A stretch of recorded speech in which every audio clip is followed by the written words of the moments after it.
I'd like to thank you all for the well wishes that you said in your opening speeches. The task force launched a lawsuit challenging Bill 96 on May 31st, 2023, and both the Attorney General of Quebec and Canada have been served. We serve the Quebec government because Bill, now Law 96, is blatantly unconstitutional, and we served the federal government because they have failed to defend our constitutional rights and allowed Bill 96 to go into effect. Both governments have each assigned 3 lawyers to the case and are using taxpayer dollars to fund their defense while we depend on public donations. Utterly shameful for any democracy. Both governments expressed their surprise of our filing and needed a delay from the July 5th session and postponed it to August 29th. The task force, in collaboration with the Bridging Ethnic Community, the BEC, organized a car procession in the West Island on August 19th that was attended by 150 cars and 225 people.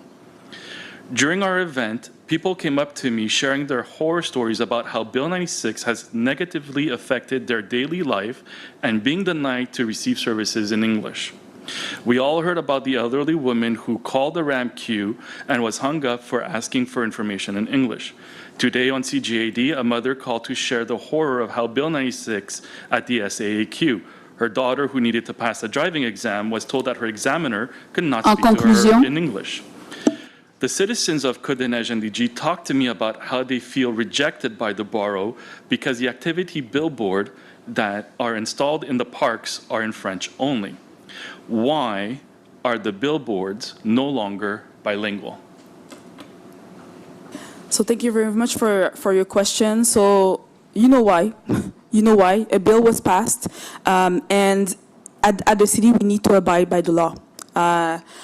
We've been stating very clearly to the provincial government that yes, Montreal is a francophone metropolis, in the middle of North America, but it is a place where there's historical Anglophones, and it's an international point of entry of this country, and we need to be able to provide services to the people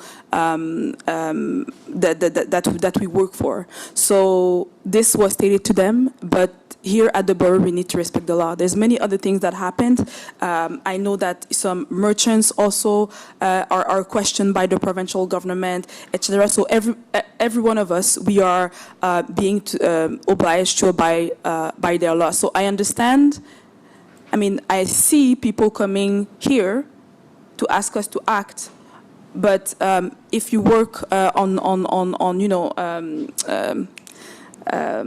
pour contrer cette loi. If you work for that, you know that it's really something that is up to the provincial government, your MNA that are here, and your MPs that are in this sector. So we could come and hear and ask all the time this question.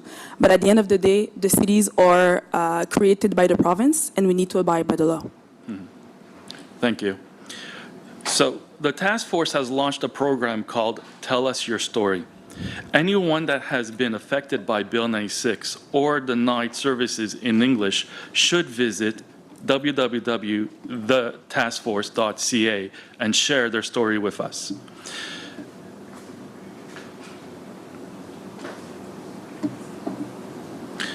The task force is a crowd-funded nonprofit organization. That means it does not receive any money from the government. People who wish to support the lawsuit can make their donations by visiting also the www.thetaskforce.ca. Would the borough of Côte-des-Neiges NDG give a financial assistance to the task force to help challenge this bill?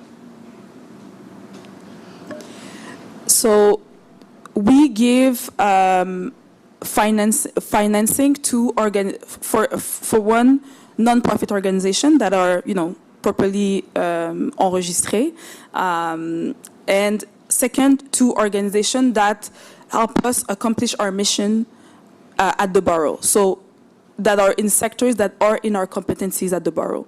So we give money for that. So if you're able to, how can I say, demonstrate that it helps us accomplish our mission and we don't go against the law, why not? We could look into it, but we have strict rules to respect to when we provide money to organization.